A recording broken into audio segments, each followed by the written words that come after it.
परमेश्वर यीशु, मैं मांगती हूँ प्रभु, हर एक व्यक्ति जो यहाँ पर वचन सुनने वाला है, हर एक को ब्लेस कर, आशीर्वादित कर, हर एक के आत्मिक कानों को खोल, आत्मिक हृदय को खोल परमेश्वर। जो भी आज वो सुनने वाले हैं, जो भी बैकग्राउंड आज सुनने वाले हैं, बाइबल के विषय में जो स्टोरी सुनने वाले हैं परमेश्वर, उसको उसका प्रकटीकरण उनके अंदर जाने दे प्रभु, समझ में आने दे इनको स्टोरी प्रभु। बहुत सारे नए लोग हैं, मैं मांगती हूँ प्रभु हर एक नए व्यक्ति को भी समझ और बुद्धि से भर, ज्ञान से भर, ताकि वो जो भी मैं स्टोरी ले रही हूँ वो पूरी तरीके से अच्छी तरीके से समझ पाए प्रभु। शैतान उनके दिमाग से ये चुरा ना पाए और परमेश्वर उन्हें स्टोरी सही तरीके से पता चले प्रभु। यीशु के नाम से मैं प्रार्थना करती हूँ, आमीन आमीन आमीन। ओके,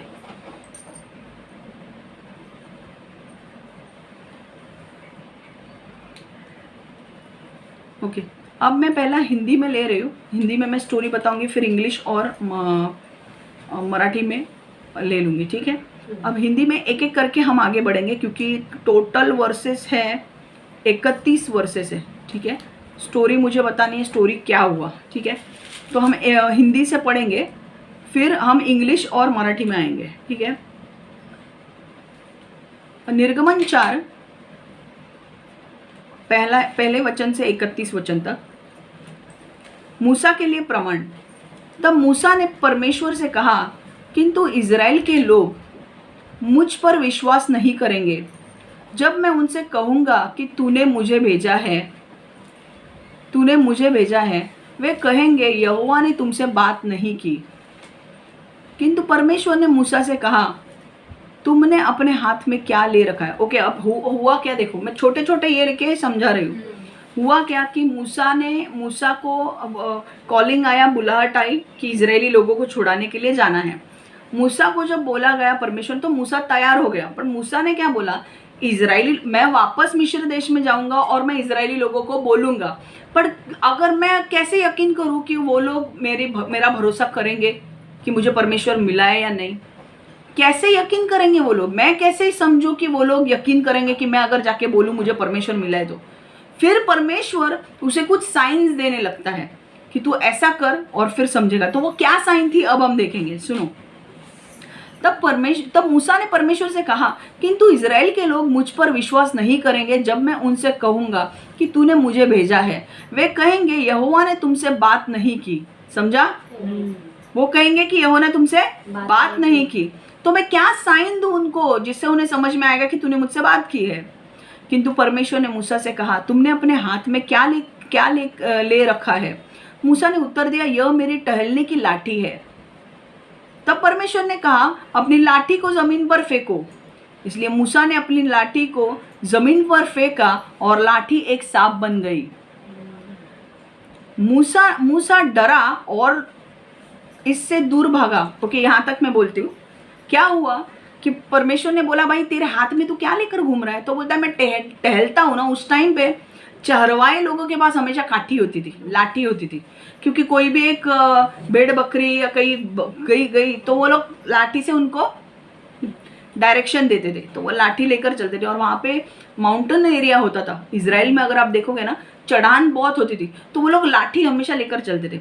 मूसा अपनी लाठी लेकर चल रहा था। तो परमेश्वर ने क्या कहा, तेरी लाठी जो है ना, तू उसको जमीन पर फेंक। वापस देखो, तब परमेश्वर ने कहा, अपनी लाठी को जमीन पर फेंको। इसलिए मूसा ने अपनी लाठी को जमीन पर फेंका और लाठी एक सांप बन गई। लाठी क्या बन गई?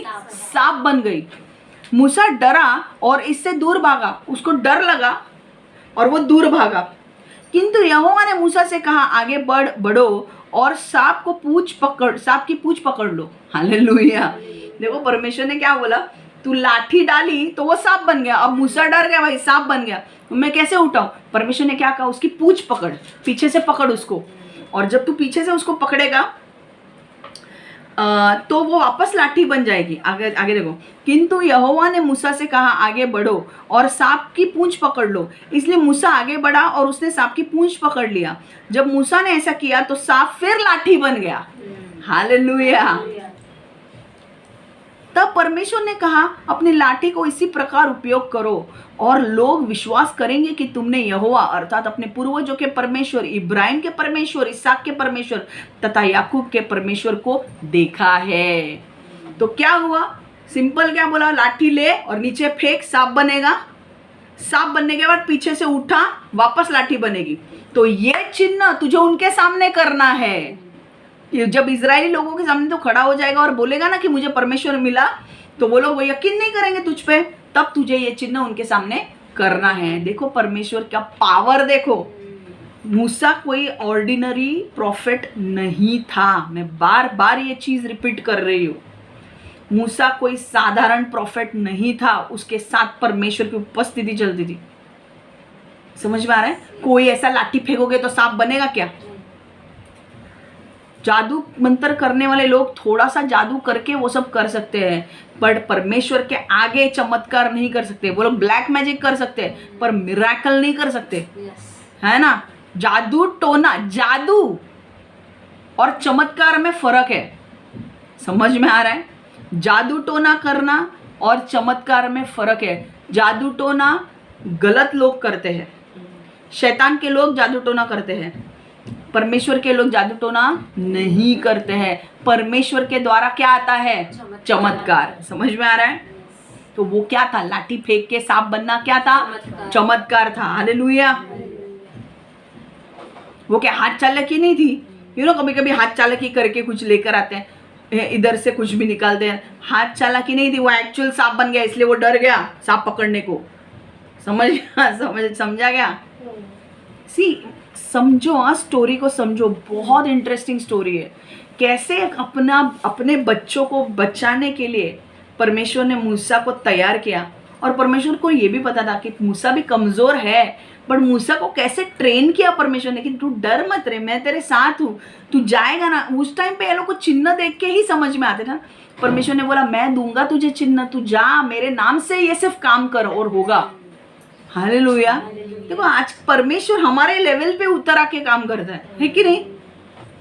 हम भी बोलते हैं ना कि तेरा क्या यकीन है, तू परमेश्वर से मिली है। फिर परमेश्वर हमें जीवन में हमारे जब चमत्कार करता है तो हमें लगता है हाँ रे सच में ये तो हो ही नहीं सकता था, पर ये परमेश्वर ने किया है। राइट? ओके। अब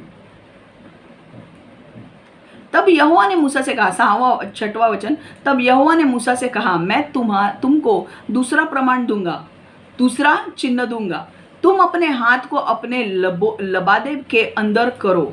हाथ को अपने लबादे में मतलब उसने कोट पहना था, कोट के अंदर हाथ डाल बोला, ठीक है? इसलिए मूसा ने अपने लबादे को खोला और हाथ को अंदर किया।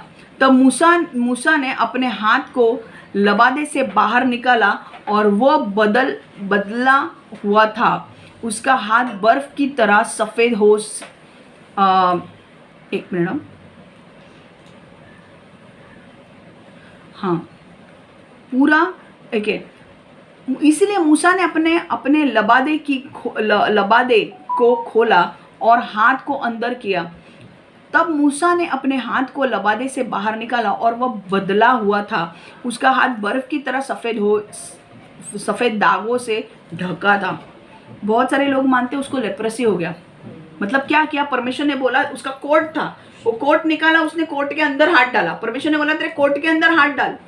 कोट के अंदर से हाथ जब उसने निकाला तो उसका हाथ पूरा वाइट हो गया था और उसे लेप्रेसी हो गया था, पूरा कोट जैसे। ठीक है? अब देखो, उसका हाथ बर्फ की तरह सफ़ेद दागों से ढका था। तब परमेश्वर ने कहा अब तुम अपना हाथ फिर लबादे के भीतर रखो, वापस क्या करो? हाथ अंदर डालो। इसलिए मूसा ने फिर अपना हाथ अपने लबादे के भीतर किया। तब मूसा ने अपना हाथ बाहर निकाला और उसका हाथ बदल गया था। अब उसका हाथ पहले की तरह ठीक हो गया था। हालेलुया। तो पहले क्या किया? लबादे के ऊपर दूसरा चिन्ह क्या था? लबादे के अंदर डाल, लबादे के बाहर कोट के अंदर डाल, कोट के बाहर निकालेगा तो पूरा लेप्रेसी हुआ वो हाथ उसको दिखा। उस परमेश्वर ने बोला वापस डाल हाथ, वापस डाला, वापस हाथ निकाला तो पूरा हाथ अच्छा था, है ना? तो ये दूसरा चिन्ह था। और ये चिन्ह किसके सामने करने थे? इजरायली लोगों के सामने। बॉस, अगर लोगों को तुम्हें बाहर निकालना है तो तुम्हें उनका विश्वास जीतना भी जरूरी है। वो लोग तुम्हारे ऊपर यकीन तब करेंगे जब तुम परमेश्वर की महिमा उनको दिखाओगे। समझ में आ रहा है? विदाउट तुम परमेश्वर की महिमा अगर नहीं दिखाओगे, कोई तुम पर यकीन नहीं करेगा कि तुम परमेश्वर की ओर से हो। समझ में आ रहा है? तो ये 2 चिन्ह थे उस वक्त इजरायली लोगों को दिखाने के। समझ में आ रहा है? क्लियर होता जा रहा है आपको? कुछ तो समझ में आ रहा है? अच्छा लग रहा है? सीख रहे कुछ? तब परमेश्वर ने कहा, यदि लोग तुम्हारा विश्वास लाठी का उपयोग करने पर ना करे तो वो तुम पर तब विश्वास करेंगे जब तुम इस चिन्ह को दिखाओगे। समझा? यदि वे दोनों चीजों को देखने के बाद भी विश्वास न करे तो तुम नील नदी के से कुछ पानी लेना, पानी को जमीन पर गिराना शुरू करना, और जो ही यह जमीन को छुएगा खून बन जाएगा। तीसरा चिन्ह परमेश्वर ने बोला है, देखो देख मूसा, मैंने तेरे को 2 चिन्ह दिए हैं, एक तो लाठी फेंक सांप बनेगा और दूसरा हाथ कोट में डाल लेप्रेसी जैसा हाथ बनेगा तेरा। पर अगर इन दोनों चिन्ह को देखकर इन लोगों को विश्वास नहीं होता है तो तीसरा चिन्ह यह है कि वहां पे मिस्र देश में नाइल नदी है। कौन सी नदी? अभी भी है नाइल नदी। मिस्र देश में, इजिप्ट में अगर जाओगे तो वहां पर अभी भी नाइल नदी है। समझ में आ रहा है? उसने कहा वहां से पानी ले। अभी ये कितने साल पुरानी बात हो रही है? 3000-4000 साल पहले, राइट? 4000 साल पहले की बात मैं कर रही हूँ। 4 नहीं तो पकड़ो, 3000 तो कहीं गए नहीं। यस, है ना? 2-2.5-3 तो कहीं गए नहीं, क्योंकि मूसा आने के बाद यीशु आया, और यीशु आने के बाद आज 2025 साल हो रहे हैं यीशु जाने के बाद। तो हम मूसा की बात कर रहे हैं, मूसा के टाइम के। मूसा के बाद कई जनरेशन गए, उसके बाद यीशु आया है। समझ में आ रहा है? तो अगर मान लो 2500 साल पहले की बात हो रही है और आज भी नाइल नदी है। समझ में आ रहा है? तो क्या था, नाइल नदी से थोड़ा पानी ले और जमीन पे डाल। जैसा जमीन पे डालेगा वो पानी खून बन जाएगा। हालेलुया। वो एक्चुअली बना। किंतु मूसा ने देखो, यदि वे दोनों चीजों को देखने के बाद भी विश्वास न करे तो तुम नील नदी से कुछ पानी लेना, पानी को जमीन पर गिराना शुरू करना, और जो ही यह जमीन को छुएगा खून बन जाएगा। समझा? अगर एक तुम पानी लेते हो और परमेश्वर ने देखा बॉटल में से पानी लो और इधर डाल और वो खून बन गया तो डरोगे नहीं? समझा कि नहीं? ऐसा पावरफुल हमारा परमेश्वर है। अब ये तो सिर्फ क्या था, ट्रेलर था, पिक्चर आना बाकी है भाई। पिक्चर 10 जो प्लेग थे ना वो आने के बाकी है, पिक्चर अभी बाकी है मेरे दोस्त। तो जब पिक्चर आएगा ना तो बड़ी बहुत अच्छी तरह से वो निकालने वाला था। किसकी? मिस्र देश के लोगों की, फैरो राजा की। ज्यादा करके फैरो राजा। मिस्र देश के लोग तो कुछ ये नहीं करते थे, क्योंकि वो लोग तो जो फैरो बोलेगा वही करेंगे, है कि नहीं? तो फैरो राजा की निकालने के लिए, क्योंकि उसका हृदय इतना कठोर था कि वो इजरायली लोगों को जाने नहीं दे रहा था, और परमेश्वर बोल रहा था। परमेश्वर ने मूसा को कहा था, जाके उसको बोल कि मुझे मेरे इजरायली लोगों को 3 दिन के लिए जंगल में लेकर जाना है, वहां पर मैं आराधना करूंगा परमेश्वर की और बलि चढ़ाऊंगा। उसने कहा नहीं करोगे तुम ये। आगे चल के ये आ रहा है, ठीक है? इतना समझा आपको? नाइल नदी तक। किंतु मूसा ने यहोवा से कहा, किंतु यहोवा, मैं सच कहता हूँ, मैं कुशल वक्ता नहीं हूँ, मैं लोगों से कुशलता पूर्वक बात करने की योग्य नहीं हूँ, और अब तुझसे बातचीत करने के बाद भी मैं कुशल व्यक्ति नहीं हूँ। तू जानता है कि मैं धीरे धीरे बोलता हूँ और उत्तम शब्दों का उपयोग नहीं करता। देखो अब मूसा, अब मूसा को इतने चिन्ह दिखाने के बाद भी मूसा के अंदर क्या आया? डर। कुशल व्यक्ता नहीं हूं मतलब मेरे मुंह से सही तरीके से बात मैं नहीं करता हूं, मेरे पास सही शब्द नहीं आते हैं, मैं धीरे धीरे बोलता हूं। कई लोग बोल रहे हैं, कई लोगों का मानना है कि ना वो हकलाता था मूसा। कई लोग मानते हैं कि वो ना हकलाता था, तो इसीलिए उसे क्या लगता था कि यार मैं हकलाता हूँ और मैं फैरो राजा के सामने कैसे बात करूँ, क्योंकि मैं हकलाता हूँ। पर उसने ये नहीं सोचा कि फैरो राजा तेरा हकलना नहीं देखेगा, तेरा अथॉरिटी देखेगा। फैरो राजा क्या देखेगा? तेरा हकलाने का बात नहीं सुनेगा। वो देखेगा कि तेरा हकलाने के बाद जो तू काम चिन्ह करता है उसमें कितनी पावर है, वो देखेगा। पर मनुष्य है ना। मूसा भी कौन था? भले वो बड़ा प्रॉफिट था, पर वो क्या था, वो सीख रहा था परमेश्वर के साथ चलना। वो कभी चला नहीं था परमेश्वर के साथ। ये फर्स्ट टाइम था जब मूसा को कॉलिंग आया था और मूसा परमेश्वर के साथ चलता है। हमेशा एक बात बोलती हूँ, पहली बार जब आपको कॉलिंग आएगा, परमेश्वर आपको बुलाएगा परमेश्वर के राज्य में, हर चीज़ आपको उस वक्त समझ में नहीं आएगी, पर आपको जो परमेश्वर बोलता है वो करो, क्योंकि आप भी सीख रहे हो चलना। ओके, जब बच्चा बड़ा होता है धीरे धीरे वो चलने लगता है, बट एकदम से आता है क्या चलने को? वो माँ बाप का हाथ पकड़ के चलता है, राइट? धीरे धीरे धीरे वैसा अब मूसा चल रहा था, परमेश्वर का हाथ पकड़ के चलना क्या है वो इंस्ट्रक्शंस ले रहा था परमेश्वर से, और इस हिसाब से वो कर रहा था। बट अब मूसा को कभी उसने किया नहीं है। हमेशा होता है कि नहीं? अगर आपको कभी बोला ही नहीं है, आपको मैं अचानक बोलूँ बाबा 10,000 लोगों के सामने वर्शिप करना है, आपको भी लगेगा कि नहीं? तकलीफ होगी कि नहीं? 10,000 लोग, हम लोग तो 5-6 लोगों के सामने ही करते थे, और 10,000 लोगों के सामने वर्शिप करना है, कैसे होगा? पर तब मूसा डर गया है ना। मूसा डर गया और मूसा ने बोला कि बाबा मुझे नहीं जमेगा बाबा, मुझे नहीं जमेगा परमेश्वर, क्योंकि मैं हकलाता हूँ। मेरे सामने बड़े बड़े चिन्ह में करूँ, पर मेरा हकलाता हूँ, मुझे शर्म आती है। मतलब मैं कैसे बोलूँ फ़ारो राजा के सामने? और ये फ़ारो राजा के घर में ही पला बड़ा था, मतलब उसको कितने एक्सक्यूजेस देने थे। देखो, तो आपको समझ में आ रहा है नॉलेज? ये फ़ारो राजा के घर में पला बड़ा है। क्या फ़ारो राजा, ठीक है, ये फ़ारो राजा अलग था, वो फ़ारो राजा अलग है, ठीक है। अब वो फ़ारो राजा मर गया था, इसलिए परमेश्वर ने वापस उसको बोला जाने के लिए। पर इसको सारी संस्कृति वहाँ की पता है, फिर भी ये डर जो चीज़ है ना, वो आपको आगे बढ़ने नहीं देगी। समझ में आ रहा है कि कितने लोग, आपको लगता है कि अरे मेरे में तो मुझे इंग्लिश बात करने नहीं आती, मैं तो 7वीं पढ़ा हूँ, मुझे तो कुछ भी आता नहीं है, परमेश्वर मुझे कैसे इस्तेमाल करेगा? ये एप्ट एग्जाम्पल है कि परमेश्वर ने मूसा का इस्तेमाल किया। वो हकलाता था, फिर भी परमेश्वर ने उसका ही इस्तेमाल किया। हालेलुया।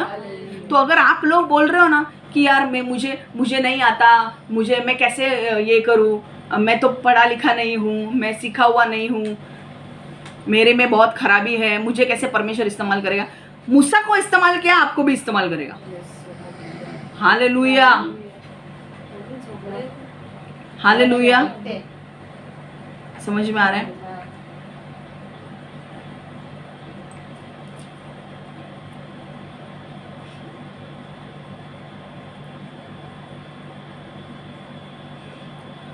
किंतु मूसा ने यहोवा से कहा, किंतु यह हे यहोवा, मैं सच कहता हूँ, मैं कुशल वक्ता नहीं हूँ, सही तरीके से बात नहीं कर सकता, मैं लोगों से कुशलता पूर्वक बात करने की योग्य नहीं हूँ, और अब तुझसे बातचीत करने के बाद भी मैं कुशल वक्ता नहीं हूँ। तू जानता है कि मैं धीरे धीरे बोलता हूँ और उत्तम शब्दों का उपयोग नहीं करता।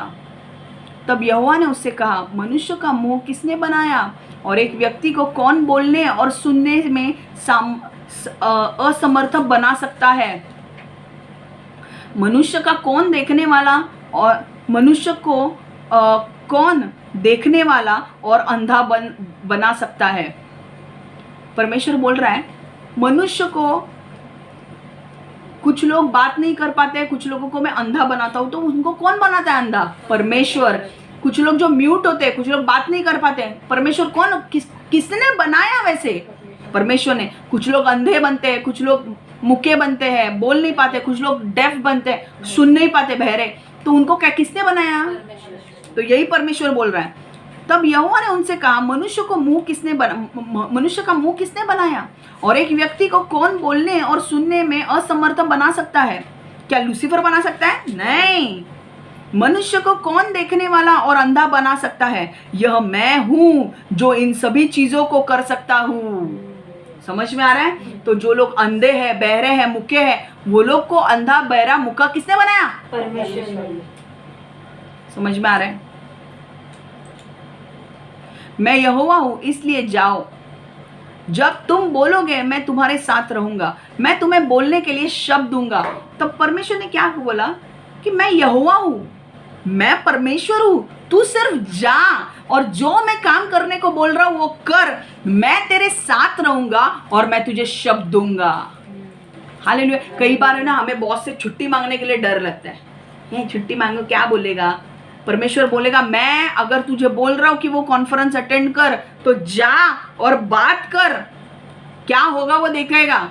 मैं जब तू बात करेगा मैं परमेश्वर तेरे साथ रहूंगा और मैं तुझे शब्द दूंगा तेरे बॉस के साथ बात करने के लिए। फिर जब मुझे याद है, जब मैं 12 के लिए मैं उस पर्सन के सामने बैठी थी, परमेश्वर ने मुझे बोला ये बोल। इसके बाद भी हमारा हुआ नहीं, पर मैंने हार नहीं मानी, क्योंकि मुझे पता है मेरे परमेश्वर ने साथ नहीं छोड़ा है, सिर्फ उसका हृदय कठोर किया है ताकि बड़ी महिमा परमेश्वर दिखा सके। हालेलुया। क्योंकि सब कुछ सही करने के बाद भी अगर तुम 12 and 80G रिलीज नहीं करते हो तो इसमें सिर्फ एक ही चीज़ हो सकती है, परमेश्वर की बड़ी महिमा प्रकट करनी है उसे।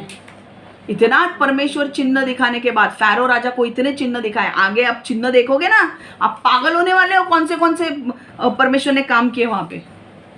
और इतना करने के बाद आपके घर में अगर ऐसा हुआ तो आपके घर में अगर एक कोई आया और उसने बोला आपने अगर किसी बंदी को जबरदस्ती बिठा के रखा और बोला मैं नहीं जाने दूंगा उनको, और यहाँ पे मूसा जैसा आदमी आता है और आपके घर में एक कार्य करना है, आप बोलोगे भाई लेकर जा, पर मेरे घर में तमाशे मत कर, है कि नहीं? बट वो उसने बोला मैं नहीं जाने दूंगा। आपको पता है उसके घर में क्या क्या हुआ? आगे 10 प्लेग्स में देखो, वाट लगा दी थी परमेश्वर ने उनकी। अरे एक जगह पे तो इतने फ्रॉग्स आए थे, पता है आपको? कौन फ्रॉग्स को? मेंढक फ्रॉग, पूरे घर में मेंढक भर गया। आपके घर में सब में जो चलेगा तो चलेगा क्या? एक मिराकल होने के बाद आप बोलोगे भाई तेरा लेकर जा, जो है वो लेकर जा, है कि नहीं? पर इसका हृदय इतना कठोर किया परमेश्वर ने, तुझे नहीं हो रहा है, नहीं, मेंढक से तू नहीं डरता। और जब ना तकलीफ आती थी ना, तब वो फैरो को मूसा के पास आकर बोलता था, ए मूसा इनको लेकर जा, ये लोगों से मुझे बहुत तकलीफ हो रही है, मेंढकों से मुझे तकलीफ होती है। तो मूसा प्रे करता था, सब निकल जाते थे। बाद में उसका हृदय वापस कठोर होता था। परमेश्वर बोलता था मेरे को और भी मिराकल्स दिखाना है, जरा होने दे तेरा कठोर। पर तब मूसा ने हार नहीं मानी, क्योंकि मूसा को पता था परमेश्वर कठोर कर रहा है। 1280G नहीं रिलीज हो रहा है, कठोर कर रहा है उनका हृदय, पर परमेश्वर कुछ बहुत बड़ी महिमा दिखाना चाहता है। आप 10 प्लेग्स देखो परमेश्वर के, चकरा जाओगे यार जब देखोगे तब। और उसका मीनिंग समझो, सिर्फ 10 प्लेग्स पढ़ने से नहीं, जब जब विपत्ति वो ला रहा था ना, सोच समझ के वो विपत्ति ला रहा था कि ये क्या हो रहा है। समझ में आ रहा है आपको? मैं इसलिए आपको बैकग्राउंड दे रही हूँ, आपको बना रही हूँ। कुछ समझ में आ रहा है? वे नींद आ रही है? मुंह धो के जा।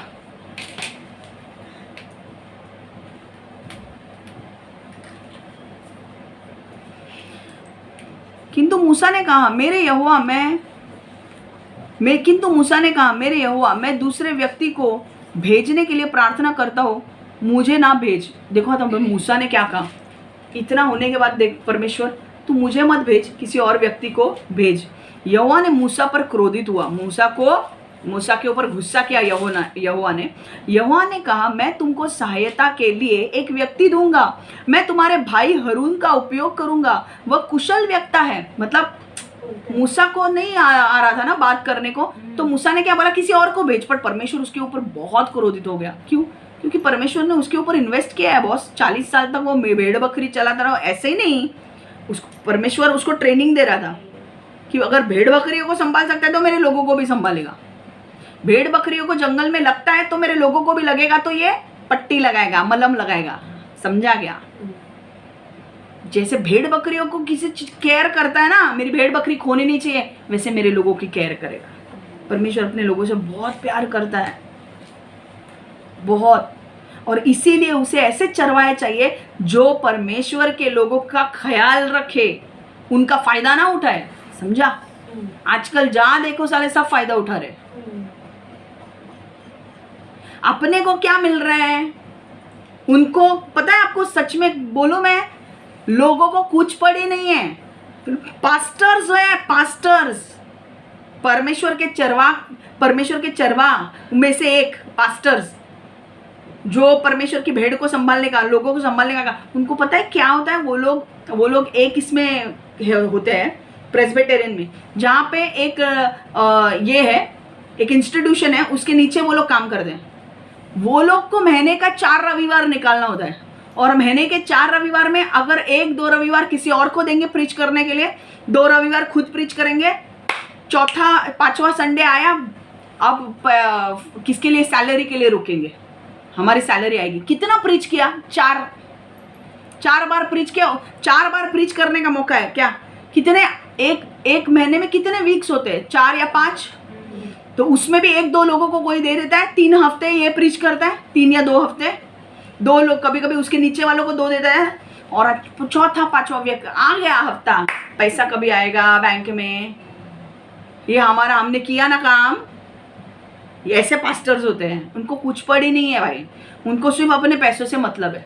लोग गए भाड़ में, और परमेश्वर को ऐसे चरवाए बिल्कुल पसंद नहीं है।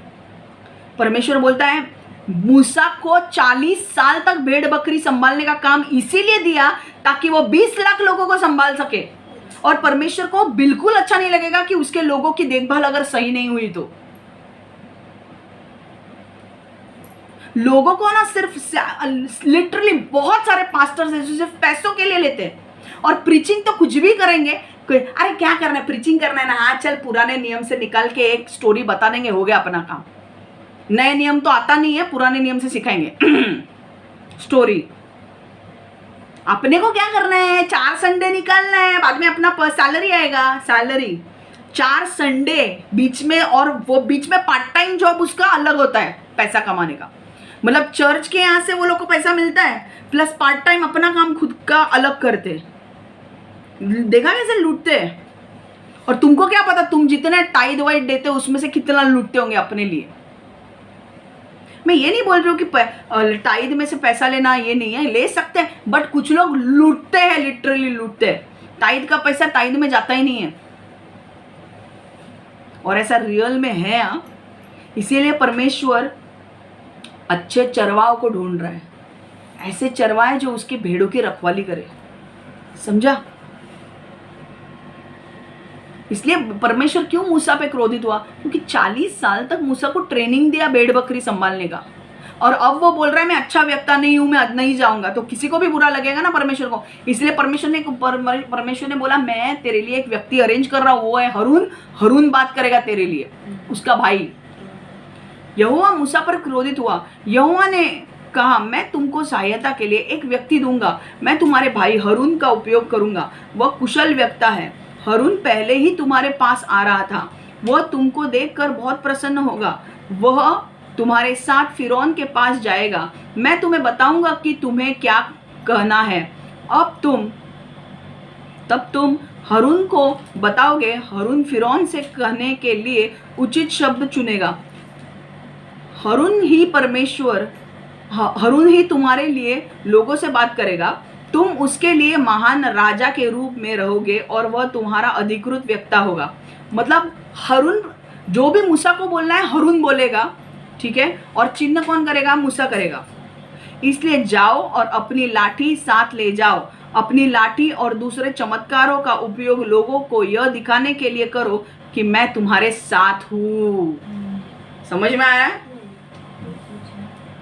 सी गॉड अपने मिरेकल्स, किसी के कोई बोलता है उसके बोलने पे चमत्कार होते हैं। आपको पता है वो पर्सन की लेवल क्या है? मूसा की लाठी गिराने के बाद वो सांप बनता है, इसका मतलब आपको पता है कि उसकी लेवल क्या है मूसा की? आप लाठी फेंको सांप बनेगा क्या? आप पानी निकालो नाइल से, खून होगा क्या? आप हाथ डालो कोट में, लेप्रोसी आएगा क्या?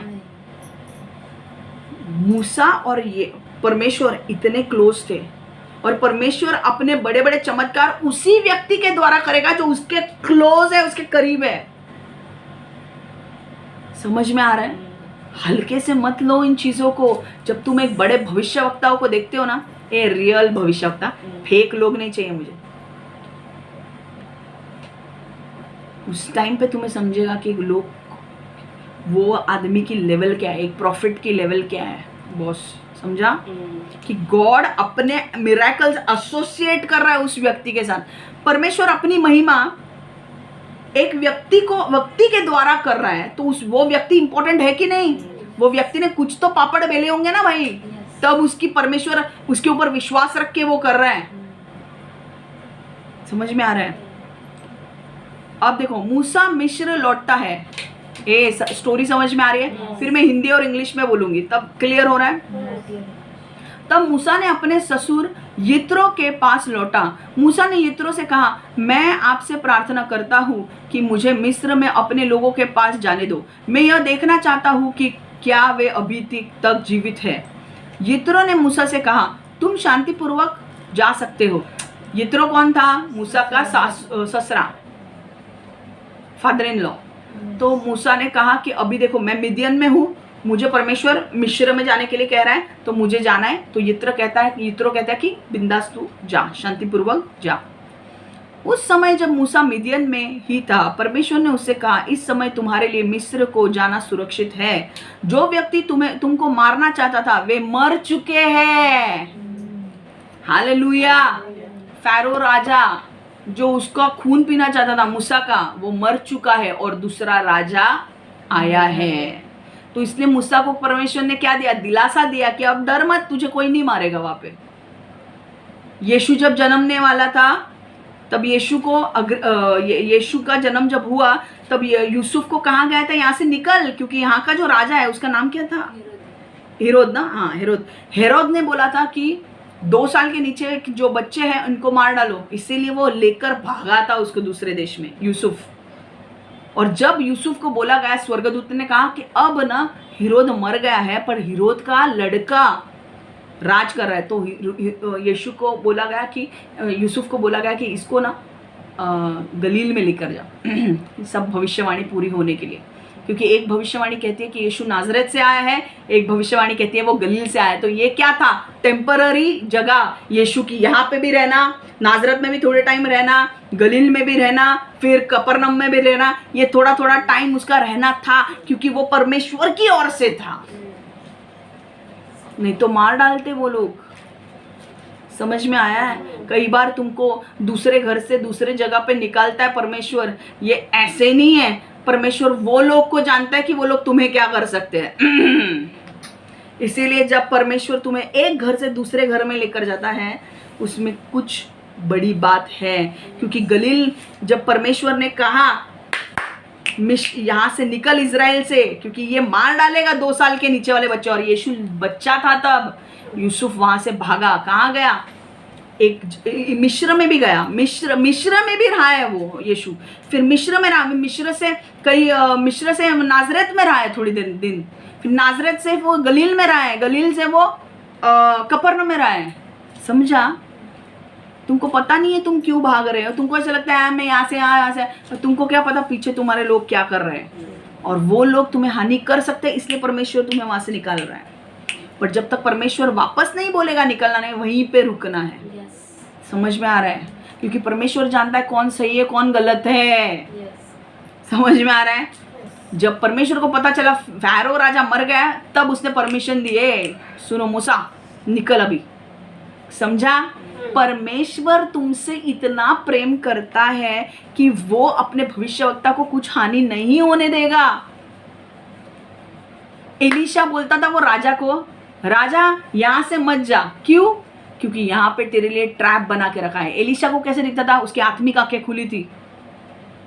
तो एलीशा राजा को बोलता था, आज इस गली से मत जा, तेरे दुश्मन वहां पे है। वो राजा जाता ही नहीं था, और वो दुश्मनों को पता नहीं चलता था कि यार हमको तो खबर मिली थी राजा आएगा, तो वहां से क्यों नहीं आ रहा है। तब राजा इतना और 3-4 बार ये हुआ, तब राजा इतना भड़क गया था, उसको लगा अपने में से कोई फूट डाल रहा है, कोई तो जाके उस राजा को बोल रहा है कि भाई ये लोग प्लान कर रहे हैं।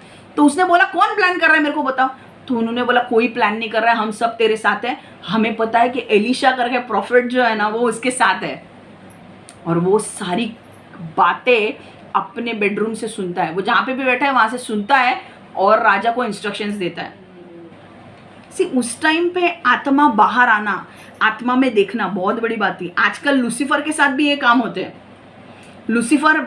लूसीफर के साथ हाथ मिलाया तो तुम्हारा आत्मा बाहर आता है और तुम बहुत सारे काम करते हो, तुम्हें भी दिखता है। हाँ, बट वो बाहर आना और मेहनत करके बाहर आना, उसमें फर्क है। समझा? तुम ये आत्मा बाहर आने के बाद लूसीफर के साथ काम करने में, लूसीफर के साथ जब हाथ मिलाते हो तो लूसीफर शैतान भी तुम्हारे आत्मा को बाहर निकाल सकता है। ध्यान में रखो ये बात। और वो लोग आत्मा में देखते हैं, आत्मा में ट्रैवल भी कर सकते हैं वो लोग, और उसमें कोई बड़ी बात नहीं है। वो लोग जो आत्मा बाहर निकालता है ना, वो लोग गंदे काम करने के लिए बाहर निकालते हैं अपनी आत्मा। समझ में आ रहा है?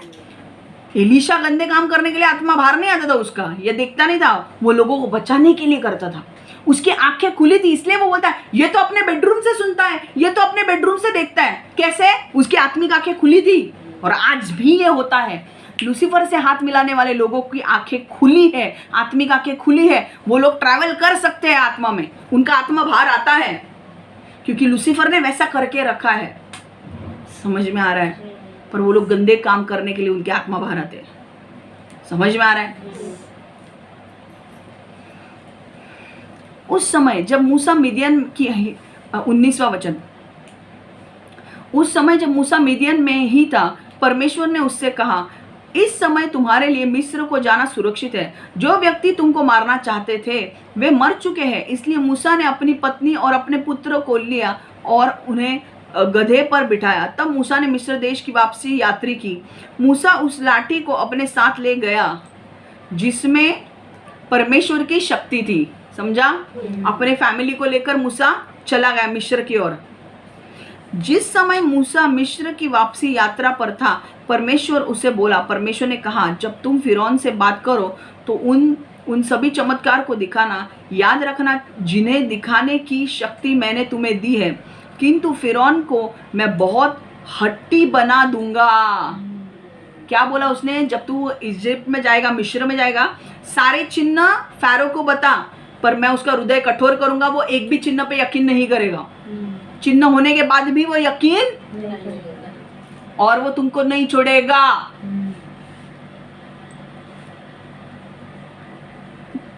जिस समय मूसा मिस्र की वापसी यात्रा पर था, परमेश्वर उसे बोला, परमेश्वर ने कहा, जब तुम फिरौन से बात करो तो उन सभी चमत्कार को दिखाना। याद रखना, जिन्हें दिखाने की शक्ति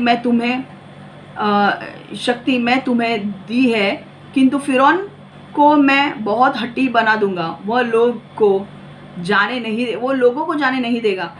तब तुम फिरौन से कहना, यहोवा कहता है, इज़राइल मेरा पहलौठा पुत्र है, और मैं तुमसे कहता हूं कि मेरे पुत्र को जाने दो तथा मेरी उपासना करने दो।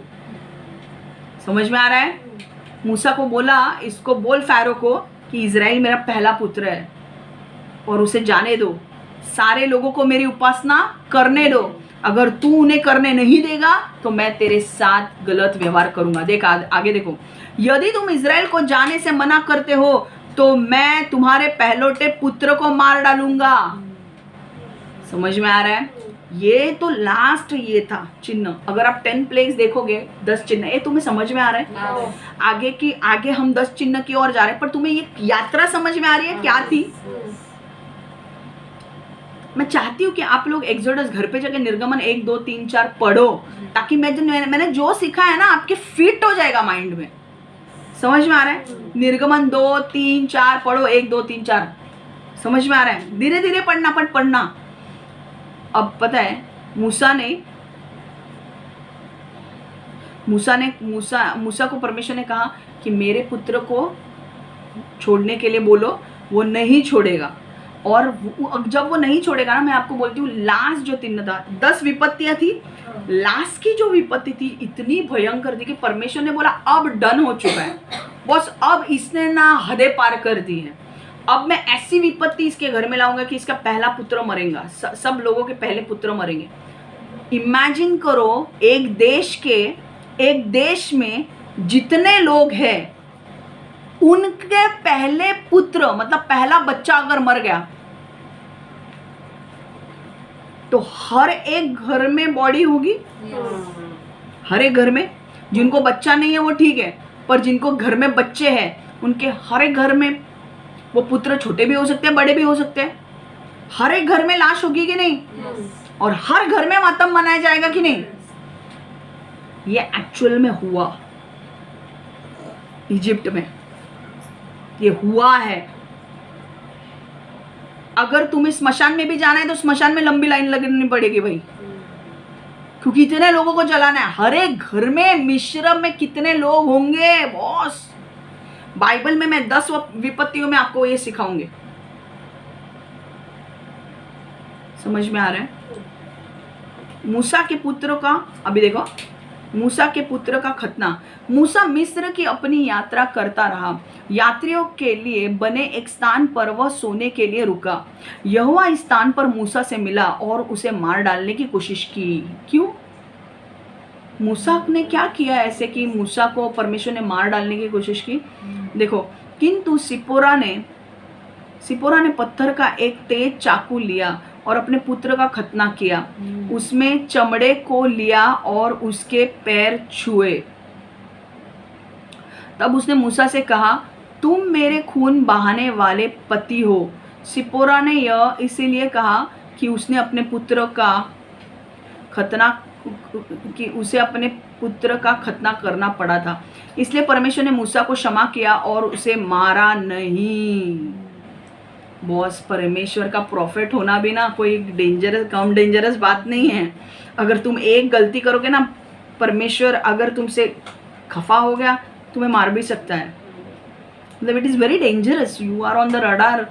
तुम अगर एक गलती भी करोगे ना तो god will just strike you. पता है क्या हुआ? मूसा के नियम तब आए थे, नहीं आए थे, मुझे अभी इतना याद नहीं आ रहा है। मूसा आए थे, नियम आए थे आई थिंक। और 8वें दिन नियम क्या है कि जब एक बच्चा, यहूदी बच्चा जन्म लेता है तो 8वें दिन उसका खतना करना पड़ता है। खतना मतलब पता है ना? मतलब मुझे भी इतना ये नहीं है, बट बॉयज़ लोगों के जो पहले की जो उनका जो प्राइवेट पार्ट होता है उसकी फोरस्किन निकाली जाती है, कट करते हैं वो पार्ट को। और वो मैंने क्या बोला, वो उस टाइम पे एक चिन्ह होता था लड़कों के लिए कि वो लोग यहोवा पर विश्वास करते हैं और यहोवा के पीछे चलते हैं। बपतिस्मा अब ये एक चिन्ह है कि आप लोग यीशु के पीछे चल रहे हैं। समझा क्या? पर अब बपतिस्मा करना मतलब अपना कुछ काटना नहीं है। सर्कमसिशन मतलब खतना करना। खतना कहाँ किया उसने? स्किन में, प्राइवेट पार्ट जो बॉयज का होता है उसमें वो काटते हैं, राइट? बट अब परमेश्वर नए नियम में क्या बोलता है? खतना हृदय का करना है। मतलब आपके हृदय में जो गंदगी है, जो गलत है, उसे काटो, अपने पाप को काटो। आपके हृदय में से पाप आता है ना, पाप कहाँ से उगम होता है भाई? हृदय, अपने आत्मा में आप हृदय से करते हो तो होता है, उसे काटो। और बपतिस्मा एक चिन्ह है, जैसे सर्कमसिशन खतना करना चिन्ह था, बपतिस्मा एक चिन्ह है जो लोगों को बताता है कि मैं यीशु में चलने वाला हूँ। उस टाइम पर खतना करना एक चिन्ह होता था। अगर आप खतना किए हुए लोग हो, लड़कियाँ, तो वो चिन्ह होता था कि आप यहोवा के पीछे चलने वाले लोग। समझ में आ रहा है? तो यहूदी लोगों के यहाँ पे वो नियम होता था। मूसा कौन था? यहूदी था। तो 8वें दिन उसके बच्चों का खतना करना जरूरी था। इसने खतना किया नहीं, इसीलिए परमेश्वर उसे मारना चाहता था। इसीलिए सिपोरा को जो सिपोरा एक्चुअली यहूदी नहीं है, पर सिपोरा ने परमेश्वर की बात मानी। उसको समझा कि मुझे खतना करना जरूरी है अपने बच्चों का, वरना परमेश्वर मूसा को मार डालेगा। उसने अपने बच्चों को धार वाले एक ये लिया, अपने बच्चों का जो खतना किया बच्चों का। और वो जो स्किन होता है, मैं आपको बराबर से नहीं बता सकती, हाँ मुझे नहीं समझ में, आपको समझ में आ रहा है, वेरी गुड। तो वो स्किन उसने डाल दी। हाँ, सुनता ना,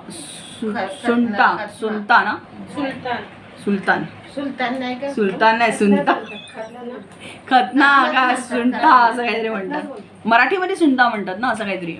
तो वैसा, और वो स्किन उसने डाल दी मूसा के पैरों पर, और मूसा को बोला तू हम लोग को मार डालेगा, तेरी वजह से हमारी मौत हो जाएगी। उसे गुस्सा आ रहा था कि मूसा ऐसे कैसे इतना रिलैक्स रह सकता है। समझ में आया?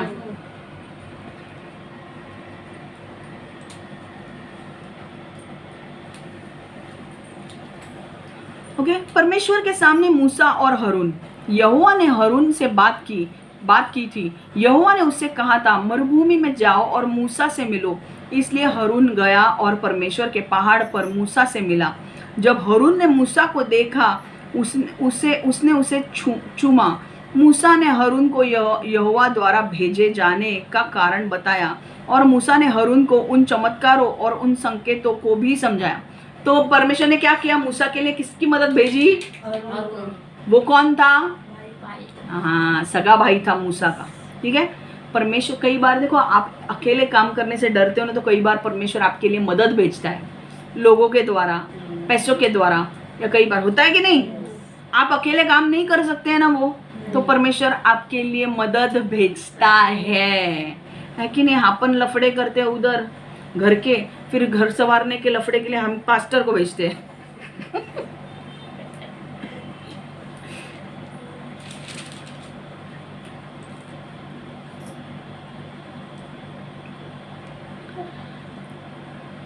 मूसा ने हारून को यहोवा द्वारा भेजे जाने का कारण बताया, और मूसा ने हारून को उन चमत्कार और उन संकेतों को भी समझाया जिसे उसे प्रमाण रूप में प्रदर्शित करना था।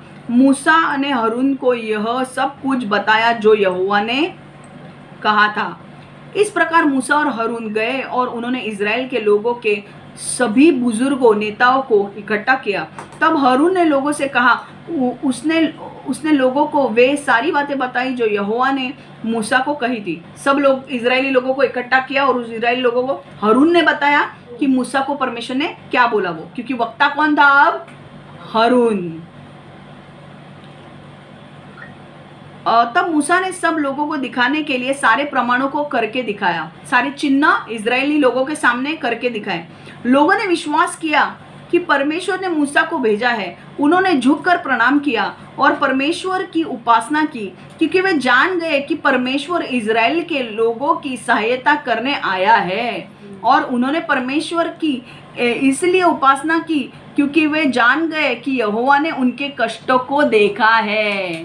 तो उन्होंने, मूसा ने चमत्कार जो किया उस पर विश्वास किया, और उन्होंने बोला, देखो हम लोग इतने रो रहे हैं ना, तो परमेश्वर ने हमको छुड़ाने के लिए मूसा को भेजा है। आमीन। और इसीलिए उन्होंने क्या किया? आराधना की परमेश्वर की, और परमेश्वर को धन्यवाद दिया।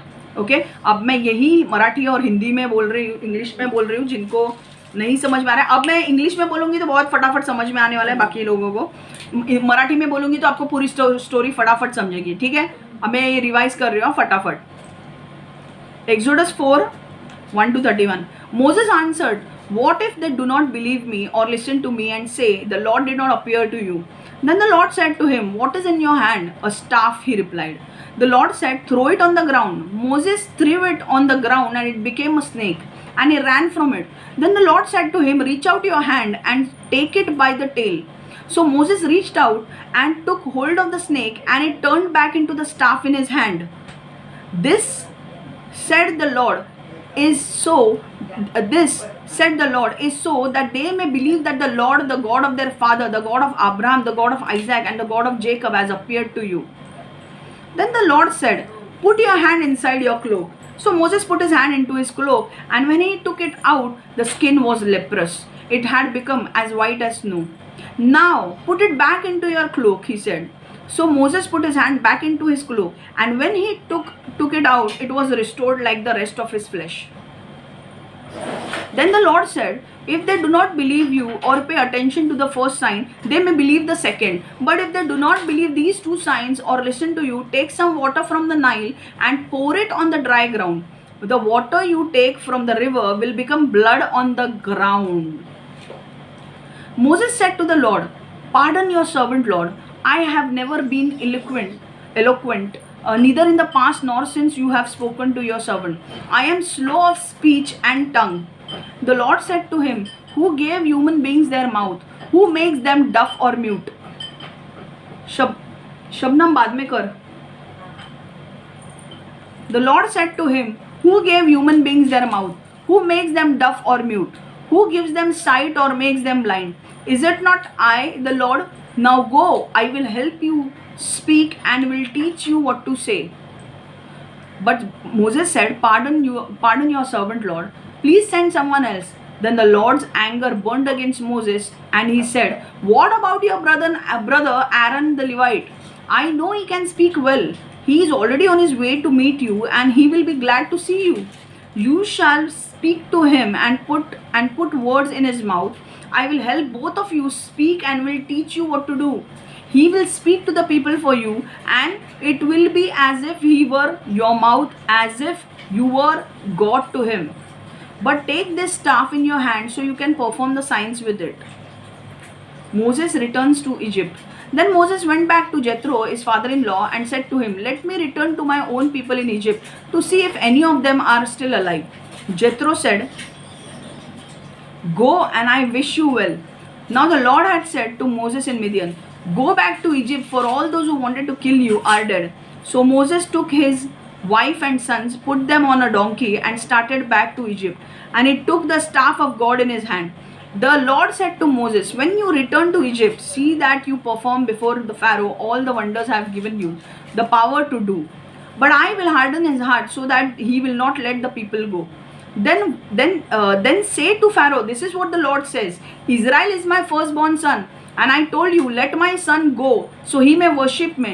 But you refuse to let him go, so I will kill your firstborn son." At a lodging place on the way, the Lord met Moses and was about to kill him. But Zipporah took a flint knife, cut off her son's foreskin, and touched Moses' feet with it. "Surely you are a bridegroom of blood to me," she said. So the Lord let him alone. At that time she said bridegroom of blood, referring to circumcision. The Lord said to Aaron, "Go into the wilderness to meet Moses."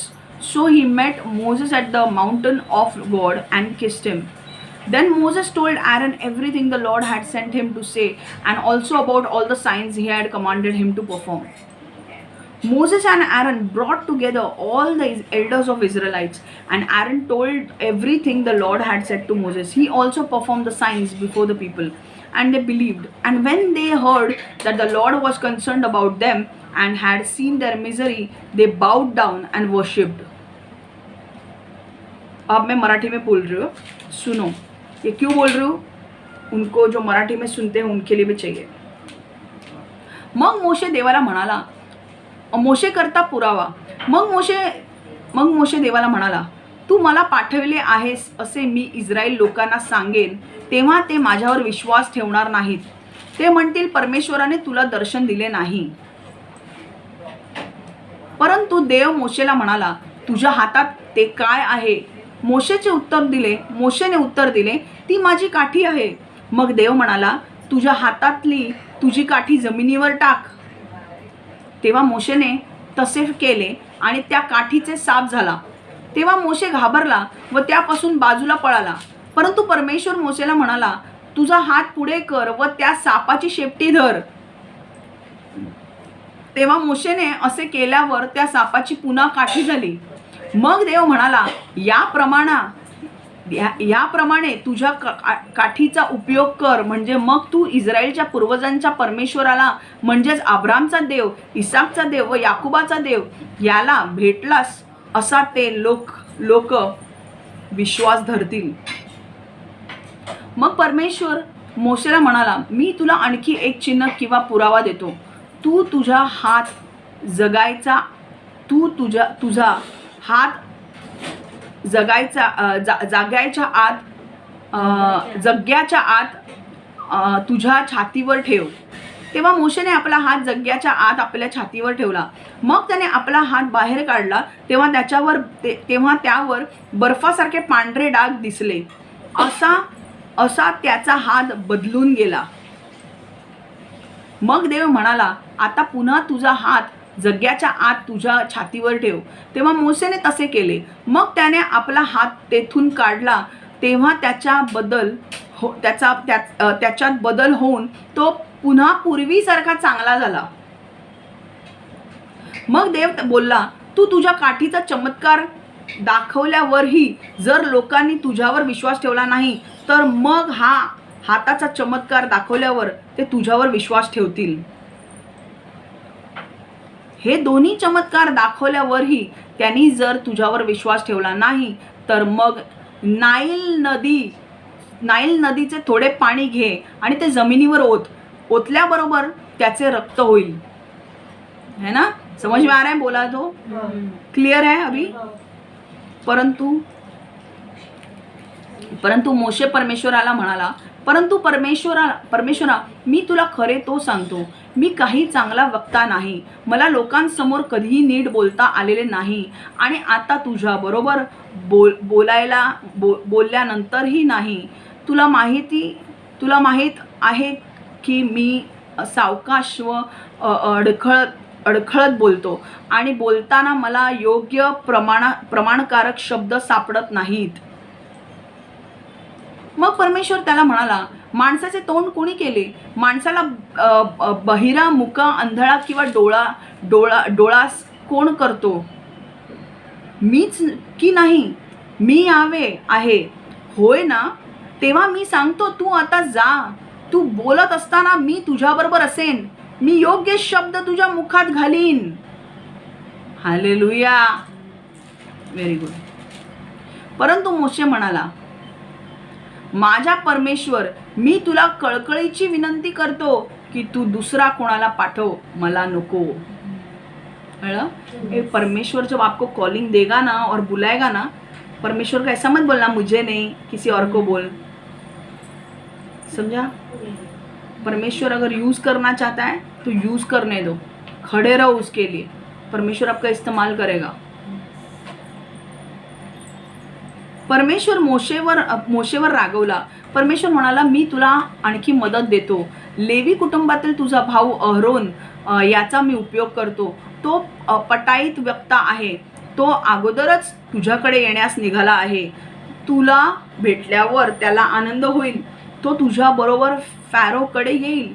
तू काय बोलावेस ते मी तुला सांगीन. मग ते तू अहरोनला सांग, आणि मग Aaron योग्य शब्दात फॅरोशी बोलेल. आणि अहरोन तुझ्या तर्फे लोकांशी बोलेल. तो तुझे मुख होईल, आणि त्याने काय बोलावे हे सांगणारा तू त्याला देवासारखा होशील. तर आता जा, तुझी काठी तुझ्या सोबत घे. मी तुझ्या बरोबर आहे हे लोकांना दाखवण्यासाठी त्या काठीचा व इतर चमत्कारांचा उपयोग कर.